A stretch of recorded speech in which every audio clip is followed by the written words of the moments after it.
Israel Hamas శాంతి ఒప్పందంలో మరో ముందడుగు పడింది. శాంతి ఒప్పందం కొనసాగుతుందా, రద్దు అవుతుందా అనే సందేహాలు నెలకొన్న సమయంలో ఈ విషయంలో వెనకడుగు వేసేది లేదని ఇరు దేశాలు ప్రకటించినట్టయింది.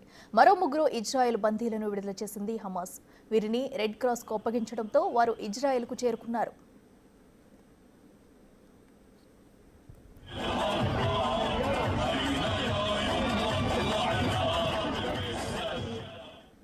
హమాస్ ముగ్గురు బందీలను విడుదల చేయడంతో దీనికి ప్రతీక 369 మంది పాలస్తీనీయులను విడిచిపెట్టనుంది ఇజ్రాయెల్. జనవరి 19న శాంతి ఒప్పందం అమల్లోకి వచ్చినప్పటి నుంచి ఇప్పటి వరకు ఇరు దేశాలు 6 సార్లు బందీలను విడుదల చేశాయి.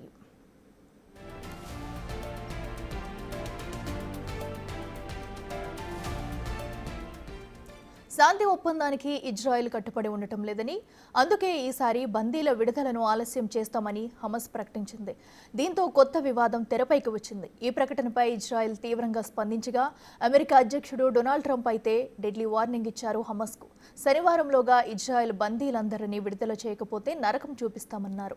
ఇజ్రాయెల్ కూడా తిరిగి యుద్ధం ప్రారంభించేందుకు సిద్ధంగా ఉందని ప్రకటించింది. దీనికి సంబంధించిన చర్యలు కూడా మొదలుపెట్టింది. దీంతో హమాస్ ముగ్గురు బందీలను విడుదల చేస్తున్నట్టు ప్రకటించి అమలు చేసింది.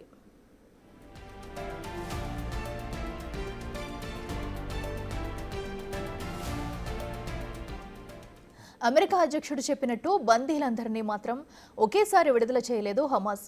శాంతి ఒప్పందంలో చెప్పినట్టుగానే విడతల వారీగానే బందీలను విడుదల చేస్తామని చెప్పింది.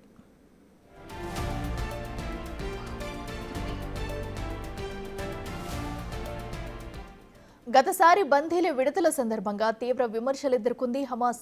ఆ సంస్థ చెర నుంచి బయటకు వచ్చిన బందీలు చాలా అనారోగ్యంగా ఉన్నారు. అసలు వారు గుర్తు పట్టలేనంతగా మారిపోయారు. దీంతో ట్రంప్ కూడా స్పందించారు. దీంతో ఈసారి ఆరోగ్యంగా ఉన్న బందీలనే రిలీజ్ చేసింది హమాస్.